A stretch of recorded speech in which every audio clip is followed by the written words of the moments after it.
Ladies and gentlemen, we're very lucky to have Mr. Doug Cartwright with us today. This is a special treat for me. I remember when I got home from my mission, I would always check what was going on in the Vivint world in 2014, and Doug's face was all over their posts and just the different things. And so this is cool just because I've always looked up to you and your sales ability, and it was just fun to have you on, man. And Doug has since went on to start his own business, Alchemy Sales Coaching. He also was one of the only, I guess it was sales, what would you call that for Vivint? I forget. Yeah, sales trainer. Sales trainers. Yeah. So we're excited to have you, man. Thanks for being on. Yeah, it's great to be here, man. So, I mean, if you could just walk us, I mean, honestly, I'd love to even know, your journey of, when you got into sales, kind of what that process was, and move us forward a little bit. Yeah, so I got into the industry. I always tell people I was a golden recruit because I was like a cold contact, University of Utah, shoulder tap, at a booth. No way. Right. A lot of times people go invest all this time and money to go to university campus and shoulder tap, and it's so on quality recruits. But I was at the University of Utah at the time. I was a driver for a printing company. I had a great job, so I'm a big sports guy. Love University of Utah, love the Jazz, love NFL, right? And so I was a driver for a printing company in college. And so my job was cool. I'd show up to this printing company at right after school, around 11, 12 o'clock after class. And then I get in this big yellow van and I would listen to sports radio all day. And I would just, about college football and NFL. And we go drop off letterhead and posters to local businesses downtown Salt Lake. That's way cool. And so I was, job was just, I was hanging out. I was making $17 an hour, which was great for a college kid. Yeah. And I was loving my life. I was having a lot of fun. I was hanging out, just going to games, and wasn't taking life too seriously. And then I remember I read a book called I Will Teach You to Be Rich by Ramit Sethi. And it's a basic personal finance book. And anyone who needs help with some basic personal finance book, it's a great book of very basic fundamentals on investing and, how certain accounts work and, what to invest in the market. And I was like, oh man, I need to start making money. This book got me fired up. I want to start making some cash. And I'd always heard about summer sales, and I always thought it was gimmicky and sales bro and douchey and the dark arts. Thought it was too good to be true and something scammy's going on here. And so I one day was at the University of Utah. I was on my way to my economics class, walking through the courtyard area, and the most ultimate summer sales douche bro, of all time, True Religion jeans, G-Star jacket. True Religion jeans. Is bro, what's up, man? What are you doing this summer? And I'm rolling my eyes. I'm here we go. But I was curious because I'm I want to make some money. And so I said, hey, shoot me straight. What's the deal with summer sales? I'm curious. Yeah. And he was bro, you can make $60,000 this year. And I'm like, dude, just cut it. Just shoot me straight. What does this look like?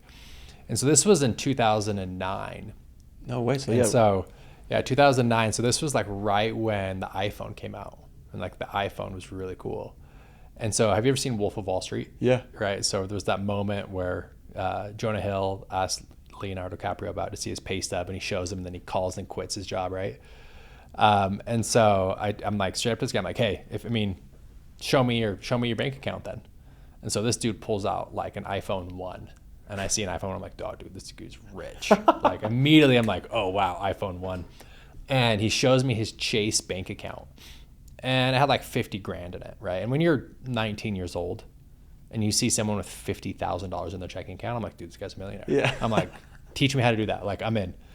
And so it was funny because this kid, he honestly was the worst recruit ever. So he told me, he's hey, just come out on a preseason trip. We'll cover your flight and your hotel, and we're going to go to California and go sell.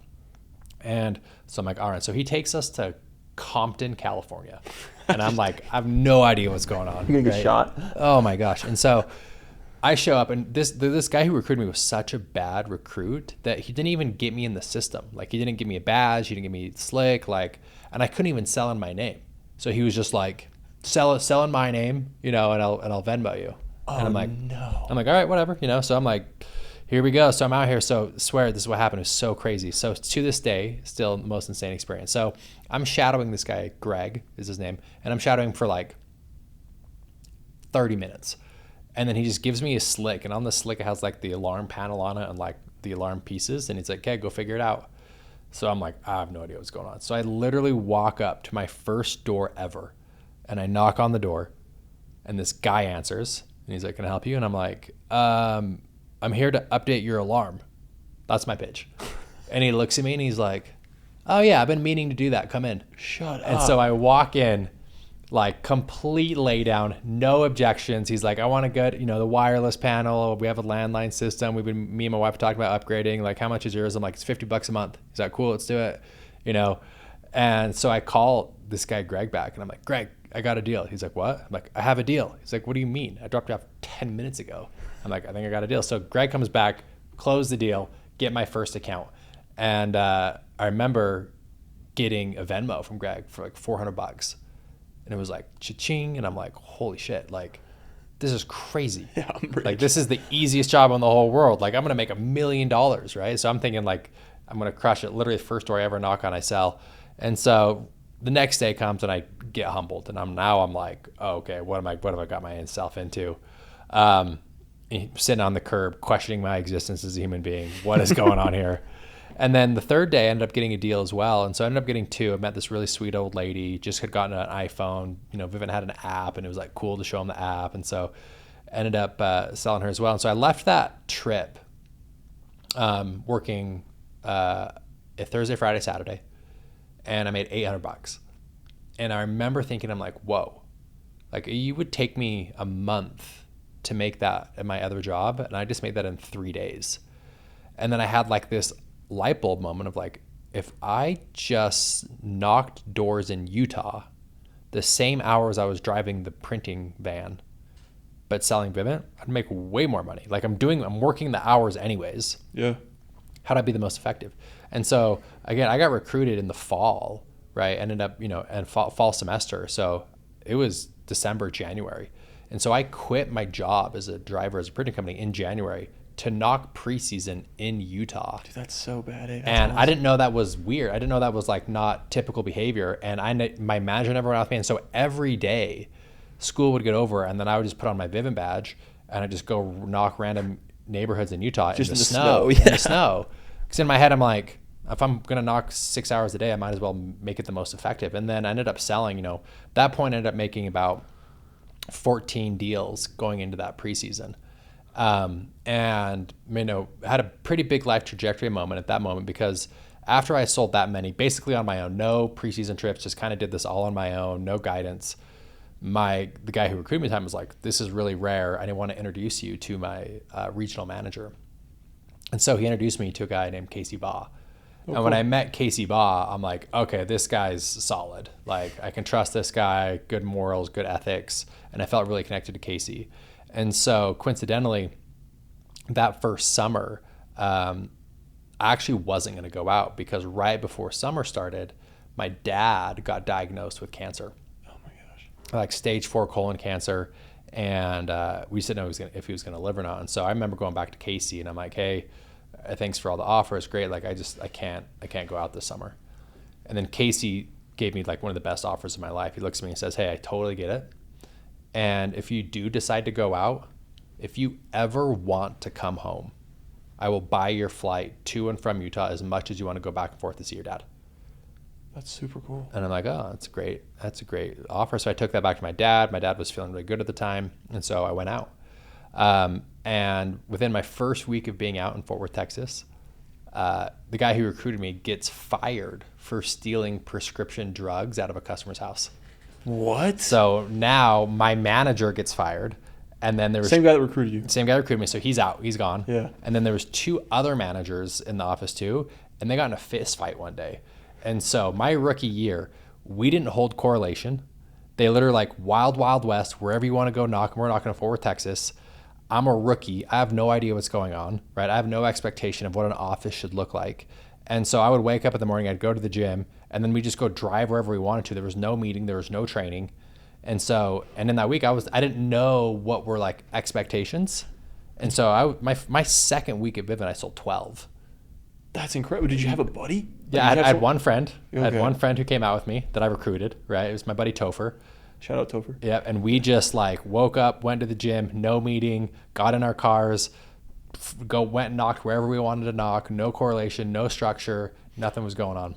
Well, and what would you do then that year to like learn objections or how to like the sales process or prospecting? So I just would use Insider. So Vivint's online training platform is called Insider. And so they had a bunch of training videos on there. And so I would just watch Jordan Williams training video, Jeff Mendez training video, and just repeat. And then I'd go out on the doors and just practice what I saw on the training video. It's funny you say that because that's actually when I got home from my mission, I had a buddy that like was signed on with Vivint, and he would like show me your guys' videos. Yeah. And I remember just like watching yours and Sam's like repeatedly, just being like, this is so cool. So that's cool to make that connection on that. So yeah, so we were just like, it was straight up wild west, like no structure, no team meeting, like management. So I had no expectation of like what was supposed to be happening because I'm a rookie. Manager's fired. I'm going home, kind of going back and forth to see my dad.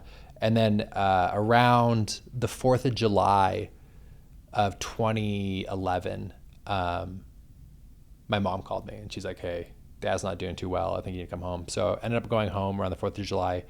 About 6 weeks later, my dad passed away. And I was really grateful for that time because those 6 weeks I was home, I had sold enough accounts. I sold 50 accounts at that point, and had enough in the bank account where I could just be at home and just be with my dad as he died. It was a really powerful moment of like being home and not have to worry about anything else.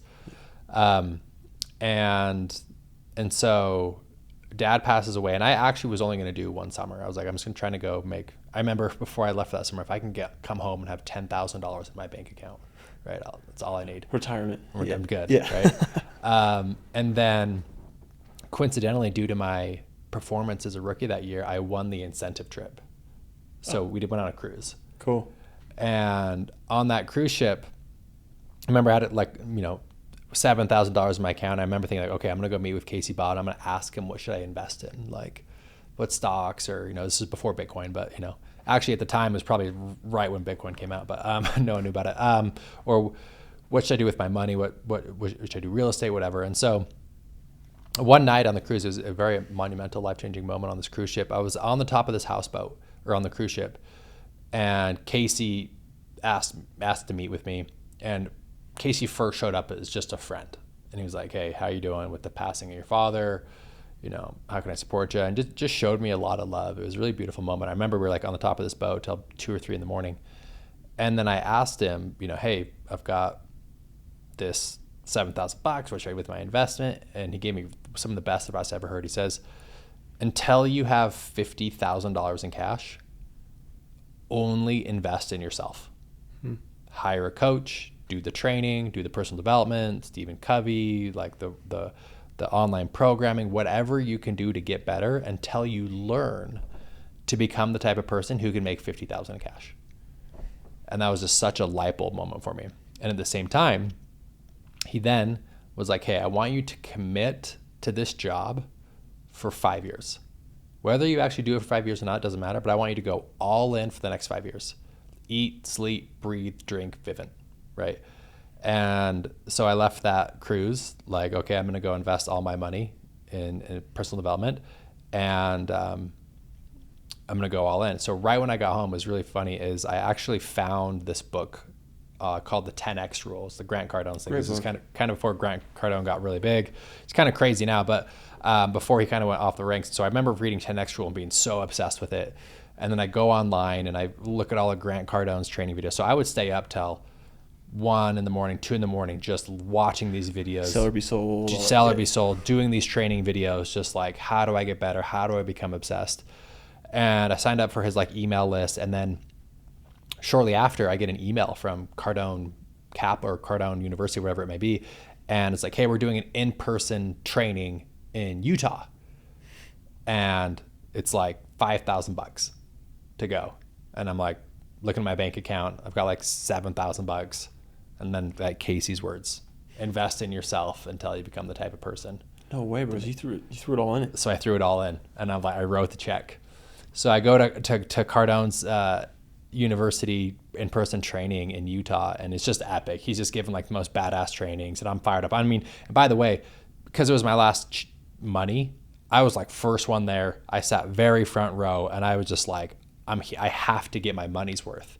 And I think there was a lesson in there, like, because if I went for free, maybe would have showed up late, would have sat in the back, would have been on my phone, you know. Yeah. But because I was like all in, I was there like I'm to absorb knowledge, and so went to this thing, and then of course in classic Grant Cardone way, at the end of the event, what do you think they do? Hey, do you guys want to like be a part of our group or whatever? Upsell on coaching, right? So he pitches me on this upsell coaching, right? Cardone University, it's $2,000, and I'm like, this is putting me at zero.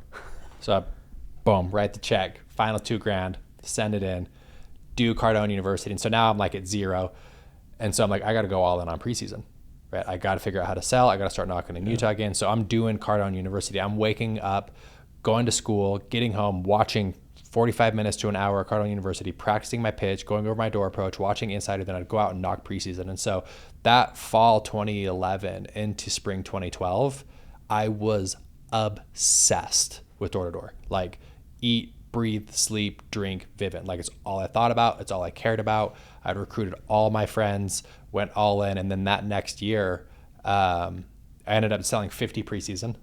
Right. Which is a big number at the time. I know a lot of people do it now, but at the time it was kind of a big number.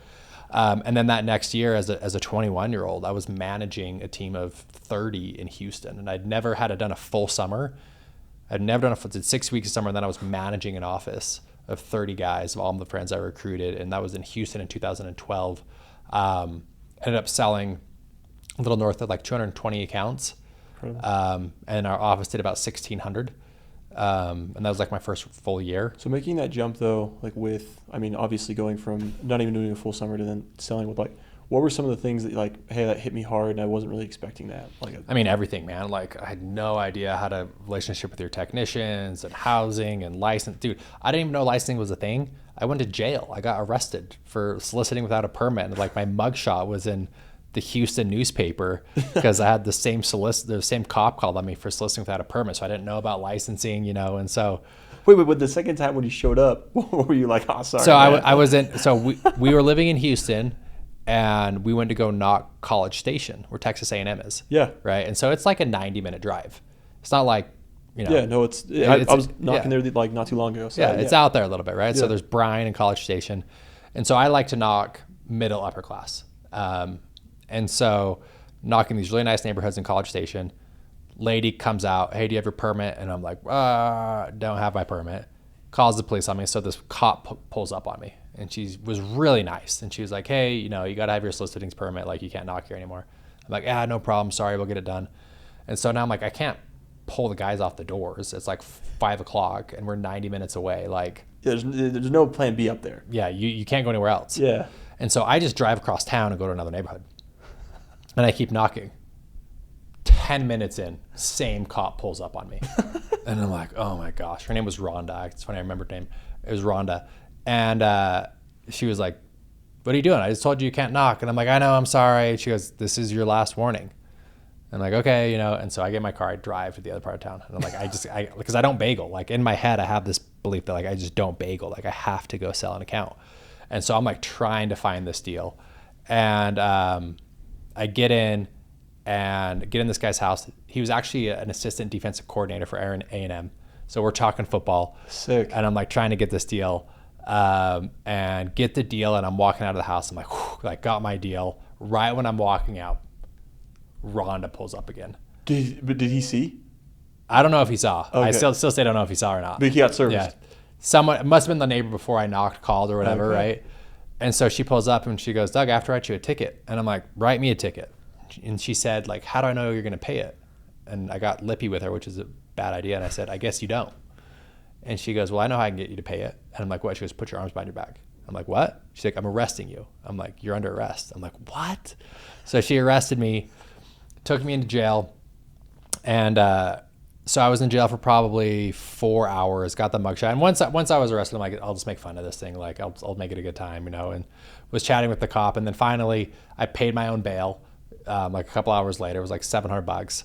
And then right when this was before Uber, right? So I don't know how like my car is in the other neighborhood. And so the guard at the cop was getting off right when I was getting released. And I'm like, hey, can I get a ride to my car? He's like, you're like a felon. He's like, I'm not going to give a ride to a felon. I'm like, bro, I'm a 21-year-old kid for soliciting. I'm like, I need you to I'm like, can I just get a ride to my car? And he's like, okay. So the guy like takes me in his car, drops me back in my car. Yeah, shout out. So, I mean, that was one thing I just wasn't prepared for, like a lot of the licensing and whatnot and some of that back end stuff. I honestly think that's a great experience though to like go through early. Like people get so afraid of the cops and like getting over that fear of just being like, hey, like, I don't care. Like it's a weird gimmick that I feel like a lot of first year reps just get eaten alive by sometimes. Yeah, and you get over it. And then from that point too, it's like we got our licensing in every city we ever worked. And so it was really nice is, the cops roll up on you again and you're like, hey, here's my permit. And they're like, cool, have a good day. And then they're out, So, and so it's just, when you have your permits, it's just a non-issue. But I learned that, that's one of the lessons I needed to learn as first time manager. So, I mean, talk to me about like 2014, 2012. I know I've been so interested and we're going to move on to that and talk about some other things, but like, I feel like that was a really cool environment, culture to be around. Like, I mean, Todd Peterson was the head of Vivid at the time. I mean, Casey Bob was there. You were there. So many other like huge names in the space. What did it feel like? Did it feel like that? Did it feel like we were crazy? Yeah, cool 2012 to 2015 at Vivint was like magical, right? The quality of the talent that came out of that little window is insane. So many people who own solar companies and pest companies and just elite entrepreneurs all kind of came from that group. That's cool. And yeah, it was just like this magical time when home automation had just come out as a cool thing. Blackstone just did their transaction with Vivint. We had a lot of really high talent. And 2014 statistically was my best year. And that was the year me and Sam were kind of battling 1 and 2. And I was number 1 for a lot of that summer, number 1 in the company at Vivint. And then I was telling you before we started the cameras rolling, but I ended up going home early. Yeah. I was at 356 alarms, ended up going home early, just burnt out. Just totally burnt out. I didn't have the tenacity and the longevity. And Sam ended up, grinding all the way until the end and ended up finishing number 1. So let's talk about that really quick. I mean, I feel like a lot of sales, like sometimes in summer sales, I feel like people think when they're getting into it, hey, I need to like know all the things to say what you do. But I think a big part of it is that sports performance of like being able to endure a long summer, be present to the moment. What are some things that you've found you do as like maybe a regular practice, or like what are some things you've read that you've been like, hey, this has helped me improve that or get to the level at which you did? Yeah, so one thing this is I've been able to put words to it recently is what I call the life force triangle. And the life force triangle is how do we actually increase our natural energy levels to where we feel open, we feel enthusiastic, we feel upbeat, we feel engaged, we're easy to work with, we're forces for good, we're pleasant to be around, right? Because when you're in that state where you're just vibing, you're flowing, every other area of your life just kind of runs a lot smoother, right? I always ask people, I'm like, hey, when's the best time to sell an account? Right after you got one. Yeah, because you feel good. Right after you sold it, you feel good, you're confident. And so the question is, how do I get into a state, an energetic state, where I feel open, connected, inspired all the time? And I call it the life force triangle. And the life force triangle has 3 parts. And so this is for anyone, if you're feeling stuck, if you're feeling burnt out, if you're feeling dog days of summer, if you're feeling exhausted, if you're feeling lethargic, you go back to the life force triangle. And the foundational piece of the life force triangle is your relationship with your body, meaning diet, sleep, exercise. Are you eating clean? Are you sleeping 8 hours a night? And are you moving your body for 30 minutes on average a day, right? So when you're really stuck and you're like, hey, I'm in a rut, my sales are down, I'm in a bad mood, like first step, go focus on your relationship with your body. Sleep deeply, eat clean, and move. And that's going to start to impact and create momentum, rhythm, and energy, right? Once you feel kind of locked in and building momentum with the relationship with your body, the middle piece of the life force triangle is your relationship with others, meaning be a good teammate, be friendly in car group, connect with your parents or your family or your girlfriend or your friends, have meaningful, fun conversations, go to the team activities, go to the gym with the guys, be a good roommate, whatever it may be, like be a positive force for those around you. And then the last piece of the life force triangle is your relationship with yourself, meaning finding and create a new commitment you can keep and honor with yourself, right? The easiest way to increase your self-esteem is to increase your capacity to do hard things and to honor and keep commitments you make to yourself. And so I coach a lot of people in the space, and I say, when you get to this kind of this third phase of relationship with self, I say, let's find a new commitment you can make to yourself that you can honor and keep. And my two favorite examples are, A, make your bed every day. Takes 30 seconds. Just, I'm going to honor and keep that commitment of making my bed every day. And number two is, I don't go to bed if there's dishes in the sink. So every night before we go to sleep, we do all the dishes. There's no dishes in the sink, right? We clean out the dishes. And these two habits and commitments have nothing really to do with cleanliness or having a tidy home, but more about honoring and keeping a commitment to build momentum. And so to maintain these really long levels of energy throughout the summer and endurance, it's really important that we focus on the life force triangle, right? I'm taking care of my body, I'm sleeping deeply, I'm eating clean, I'm exercising, I'm pleasant to be around with my friends and my community, my teammates and my car group, and I'm honoring and keeping commitments I make to myself. And the natural flow of energy, of enthusiasm, of being pleasant to be around, of excitement, which is just going to be flowing through you. And you just transfer that from door to door, and you can use that energy for a long period of time to create the results you want. I really like the second part of that, just because I feel like naturally sales guys, I feel like, are very individualistic sometimes. Totally. Or they feel like, hey, like I need to like really put everything on me in order to like make this happen. But there's so much energy that you're foregoing by like disconnecting and like not having a pleasant relationship with your car group or with the people you're managing, or even like the service team or someone. Like if you can't treat those people well or don't have a good relationship, I see a lot of times there will be guys that they can be high performing, but they don't see the negative effects that come from not engaging with those groups. I mean, the quickest way to change your state is just to be outward focusing. Like, who can I go serve? Who can I help in my office? If someone reaches out to me like, hey man, I'm struggling, like, yeah, dude, let's go over. I'm here to help. And when you focus on others and serving, it feels really good for an individual. It feels good for yourself, right? The reason a lot of times we serve is because how it makes us feel. Yeah. And then when I know that if I feel good and I feel open and I feel excited, I'm more likely to sell. So it's a win-win situation. So, I mean, as selling at the level which you have and owning your own business, I mean, a big part of what you do is prospecting or figuring out where you should spend your time. And I think a lot of times first-year sales reps and on up have a really hard time of like understanding like, hey, is this person worth my time or my energy and whatnot? Is there anything that you would do, whether you were recruiting or when you were out selling, to determine that, or any nuggets that you might have on like, hey, this is how I prospect? Yeah, I mean, I've trained thousands of door-to-door reps, and it's very clear that the number one mistake sales reps make is they spend too much time with kind of interested people. Yeah. Right? Obviously, we don't spend time with people who aren't interested at all because they slam the door in our face and we move quickly through those.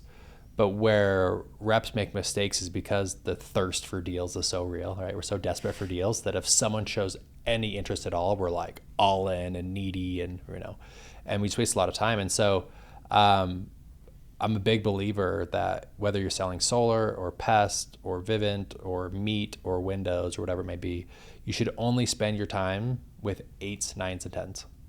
If they're not an 8, 9, or a 10, don't waste your time. And so the way you can qualify that a lot quicker is I was always very transparent on the door, like very clear on what the deal was. And so in regards, I mean, I know Vivint, so I'll use Vivint example, but I was like, hey, this is who we are. This is what we do, smart home automation. This is why we're here. Basically, the problem's the solution. These systems are normally $4,000 up front. If you qualify, you just pay them monthly. Right, so they know that there's a qualification process with credit, and that there's a monthly. And so they kind of, I don't give the numbers yet because I haven't had time to build the value, but I gave them the deal structure. Yeah. And if they're still interested at that point, then I can, build value appropriately and make sure, tie in the emotion and whatnot. But a mistake a lot of sales reps make is they're just give. It's free, it's give. Oh my gosh, it's best deal ever, right? Versus actually having a more balanced transaction. So there has to be something in it for the customer, and there has to be something in it for the sales rep. And young sales reps usually are just focused on what's in it for the customer without saying what's in it for the company, which causes an unbalanced transaction, which means you're going to be spending more time with unqualified buyers. I really like that, like 8, 9, or like 8 or 10 interest. 8, 9, or 10. Because like I feel like a lot of guys feel like they have to voodoo someone into getting whatever service it may be. And I just think it's a really healthy thing to teach people in the beginning, because a lot of first-year managers or second years like want to be cocky or boast themselves up that they've got the silver bullet or all knowing. But I think it's really good to understand at the very beginning that, hey, no one's special as far as like what we say and what we do. As long as you're willing to commit to the process and find those 8, 9, or 10s, you can sell all day long. I mean, when you're a first year rep, right, you're only selling 9s or 10s anyways. Yeah. Right. I mean, so it's like, don't waste your time with people who aren't that interested. And what's really great about, a pest control product is that there are markets in the country where there are people literally waiting for someone to knock, like they want the service and they're looking for it and they need it. There's no credit check. There's no. It's a really quick, simple transaction because you're solving such a problem in some of these markets. And so it's just like, go find those guys. And as you get better, you start to sell more 9s, and then as you get better, you start to sell more 8s, and then if you get elite, then you start selling 7s, then maybe 6s, right? But I would say don't even focus on a 6 until your third year. I like that a lot. As far as like looking back on your journey with like all the different people you got to work with and stuff, is there anyone that sticks out in your mind like, hey, these were some attributes that they had that built me up as a leader, and I think this is important for anyone like in the space to kind of like cultivate or utilize this skill? Yeah, 1,000%. So this is actually what my next book's on. So my next book will come out in winter 2026, probably January. And having been around a lot of successful people, not just in door-to-door, but successful husbands, successful fathers, entrepreneurs outside of door-to-door, they all have the same skill. And it's not that they're the smartest. It's not that they're the most talented, that they're the most hardworking. But the one skill that they all have in common is they have a really large capacity, internal capacity, to be able to handle unpleasant emotions. Meaning fear can be present, and that's okay. I can handle it. I can sit with anxiety. I can sit with discomfort. I can sit with guilt or anxiety or shame or frustration without getting knocked off my center. And the one skill that I see a lot of reps, a lot of mistakes I see reps make is that they can't handle anxiety. Meaning anxiety's here. Oh my gosh, how do I get rid of this? I can't deal with this. This is overwhelming. This is too much. And then they act very reactive. And by far the most important skill any human being can learn in their whole life, not even in sales and entrepreneurship, but just in life, is increasing your inner capacity to be able to handle your emotions. Yeah. Right? Not get rid of them, not conquer them, not beat them. Because, I mean, what happens when you try and push anxiety away? You get more anxious. Yeah, you get more anxious. Yeah. Right? What happens when you ignore frustration? You get more frustrated. You get more frustrated, right? And so the big switch we have to make as human beings is most people live a life where it's like, okay, if I just grind hard enough, if I push hard enough, if I get what I want financially, car, house, partner, then I'll be good. I won't have to deal with anxiety anymore. I won't have to worry about frustration or anxiety anymore. So if I just grind hard enough, then I can get to a place in my life where I'll finally be okay. And most people stay there their whole life, when it's exactly the opposite that's true. If you actually want to live a very expansive, healthy, big life, you've got to be willing to be able to feel and be with and handle all of your emotional states. Yeah. Right. I totally agree with that. Well, and also choose the right things to act on. I feel like as you were talking, it reminds me of a Nelson Mandela quote where he's like, I think he says like, I hope your choices reflect your hopes, not your fears. And I think like a lot of like what you're saying there is like, when the negative things do pop up, like instead of like reacting towards that fear, like choosing something that's going to cure it and moving forward. Yeah, I think, I think, my favorite quote in personal development is this, is that you cannot stop the waves from coming, but you can learn how to surf. Meaning anxiety is going to be a part of your life until the day you die. It's not like, hey, once I make $20 million and build my dream house and have the family I've always wanted, that I then have conquered anxiety and I'll never experience it ever again. No, anxiety, any unpleasant emotion, anxiety, fear, frustration, they're going to be a part of your life until the day you die. Yeah. And so your opportunity is, rather than how do I conquer them, actually how do I learn to be with them and work with them, because they're going to be here forever. And so let's say me and you were in Hawaii, right? And we're hanging out on the beach and these 20-foot waves come in and you're a world champion surfer. right? How's that day going to go for you? Like every other day. Yeah, it's like, this is like one of the best days of my Yeah, life. yeah, We're exactly. we're Yeah. taking a picture of this thing. I'm going to tell my kids about this for the rest of my life. Like peak flow state. I throw you in that water and you don't know how to swim. It's like the Titanic sunk. Yeah, you're going to die. It's Yeah. like the worst day of your life, right? Same water, same wave. One person knows how to swim, the other person doesn't, or surf, the other person doesn't. And so with this, it's like, it's not that you are going to conquer these emotions. You're not like you're going to conquer fear and anxiety. You're not going to beat them. It's really the opposite. It's learning how to be with it, feel it. Like, fear is here. That's okay. I can handle it. Yeah. Right? I can work with anxiety. Doesn't cause me to spin out and freak out and act reactive.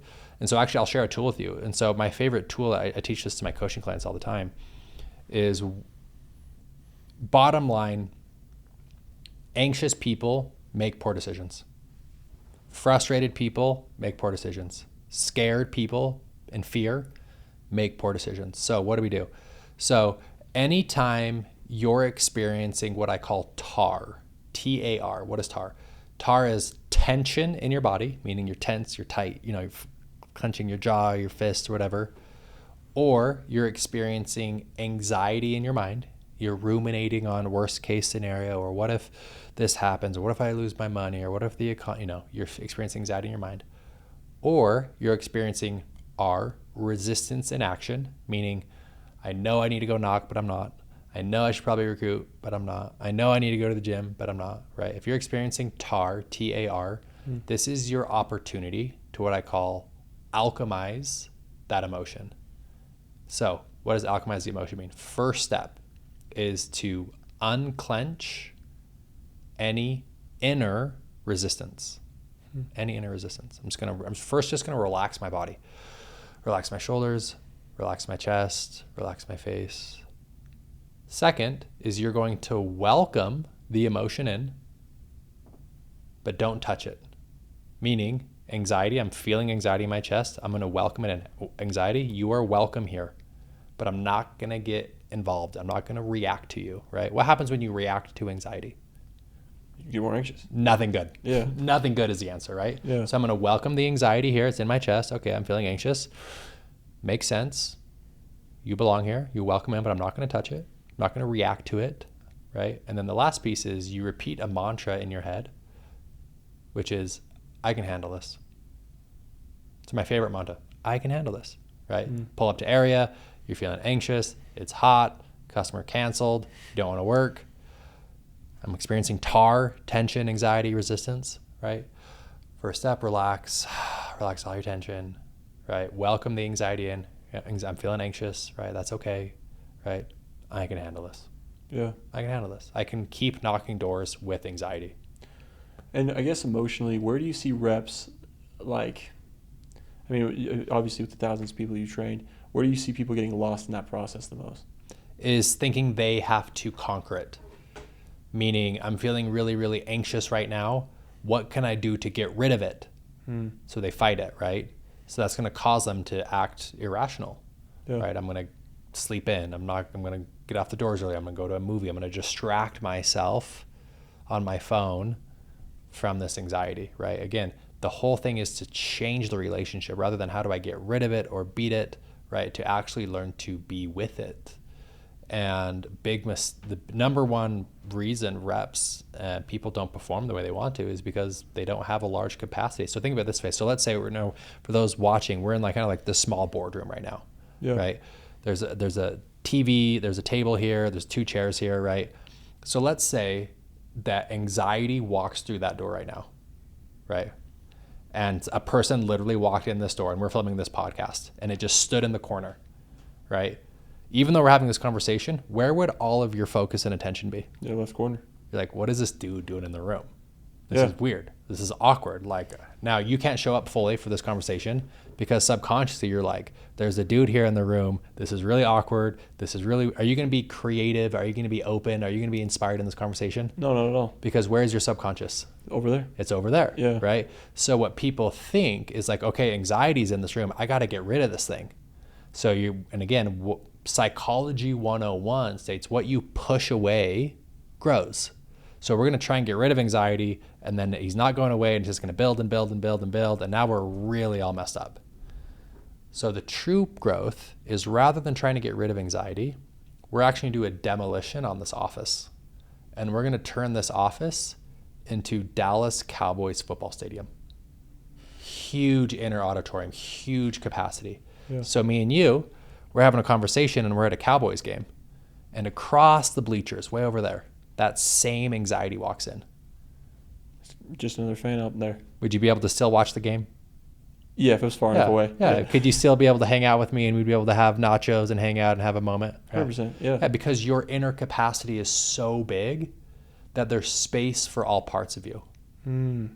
Right? And then what happens, where it gets really beautiful, is when you get your inner capacity so big, and we're in the Dallas Cowboys Stadium, and you're like, oh, there's anxiety way over there. Oh, and there's sadness way over there. Oh, and there's actually motivation, and there's grief, and there's excitement, and there's space for all of it, and there's creativity, right? And it's all here, right? Because your capacity is so big, right, that you can handle all of your emotions, which allows you to be in a state of what I call triple C, right? And what's triple C? Triple C is, I'm calm in my body. I'm confident in myself. I'm confident I'll be able to figure this thing out, even though I don't have the answers right now. And I'm clear in my mind. Right? So if you went out and knocked doors for a full day and your baseline state was triple C, calm body, confident self, clear mind, what would naturally happen to your sales performance? Through the roof. Through the roof. Right? Yeah. Because your inner capacity is so big. I'm calm in the face of anxiety. I'm confident in the face of insecurity. I'm clear in the face of frustration, right? They're all here. I can handle this, right? And now you can perform your highest level. So again, how do you increase your inner capacity? It's what I shared with that inner alchemy of just relaxing your body, allowing the tension, the frustration to move through you, right? Recentering yourself.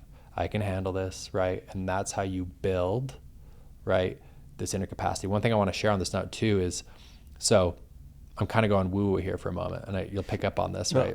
I'm just flowing, right? So answer this question. Okay.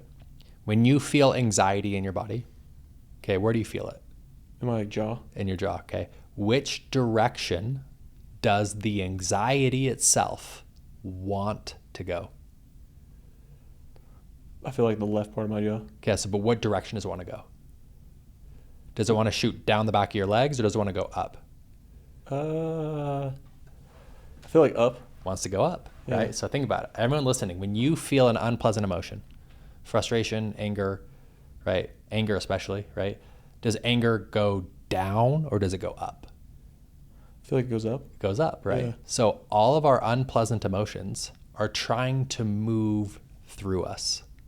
But what happens is we have an experience that creates an unpleasant emotion. It's uncomfortable. We don't like feeling anger. We don't like feeling anxiety. So what do? We tense and we try and push it away. And when we push it away, it builds, right? Because you go from completely zen, bliss to level 10 atomic pissed off in 1 second? No. Usually not. Yeah, it's a buildup. Yeah. It's this thing happened, then this thing happened, then the driver in front of me cut me off, and then they got my coffee order wrong, and then I got to cancel, and then boom, you lose it, right?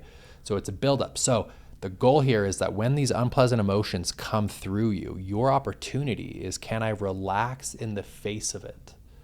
I'm feeling anxious and that's okay. I can handle this. And what'll happen on its own, it's really powerful. It'll change your whole life. If you can learn just to relax in the face of the discomfort, the anxiety or whatever unpleasant emotion will move through the top of your head. It will keep going. But what happens as it gets higher, it's more and more uncomfortable. Every time it raises, you relax, relax, relax. I can handle this. I can handle this. And then on its own, it moves. The word is transmutation. It transmutes at the top of your head.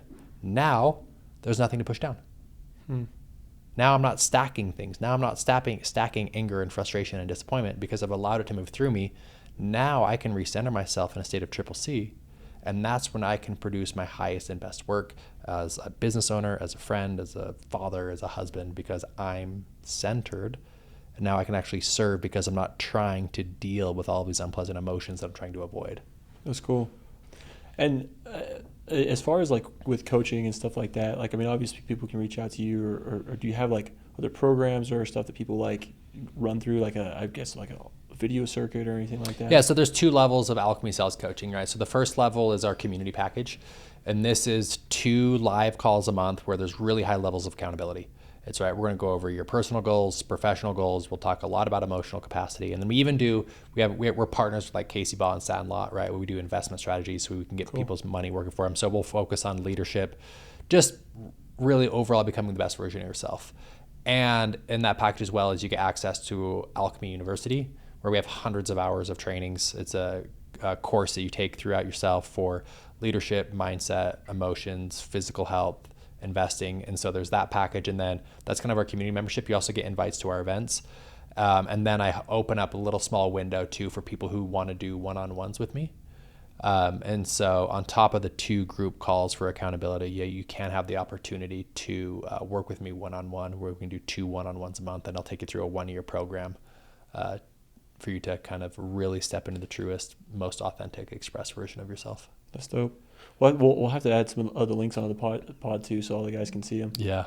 So I guess one of the things I ask every guest is like just maybe like a maxim or like a 1-word phrase that maybe like you heard from someone, a quote that you've made yourself, or something that you're like, hey, this has changed the way I think. This is important for me. We put it on a wall after. But do you have any quote or anything that you're like, this is something I live by? Yeah, I can handle this. Right, that is your phrase, your mantra, your go-to phrase. I can handle this. Right? You wake up, it's pouring rain. Your last 3 jobs canceled, your Tinder date ghosted you, right? Like your card got declined at the store, right? Relax. I can handle this. Love it. I can handle this. However life unfolds, I can handle this, right? And that is a mantra that I teach a lot of my clients all the time. And it's just really powerful because our biggest fear as human beings is that we can't handle this. Like if this thing happens, I won't be able to handle it and I don't know how I'm going to react. And so we panic and we freak out and we react so irresponsibly. Versus if you can just take a moment and pause, breathe through it, right? I can handle this. Now you have an opportunity to make a new choice. And what happens is you're creating distance from stimulus and response. Most people get stimulated and then we just react, right? We wake up, this happens, and we react, and Instagram and react and cancel and we react, and we're just spinning all day. Right? If you can get to a phase of, hey, something happens that creates tar, right? I can handle this. You relax into it. Now you've created space from that stimulus, and now you can respond appropriately in a higher and better action. I love it. Yeah. No, and I think that's just phenomenal for, business, personal life, all the way around. So, dude, Doug, thanks so much for coming on. It was fun, learning from you, hearing the stories that I always wanted to. So thanks, man. We appreciate you. Thanks for having me on, brother. Yeah. Over now.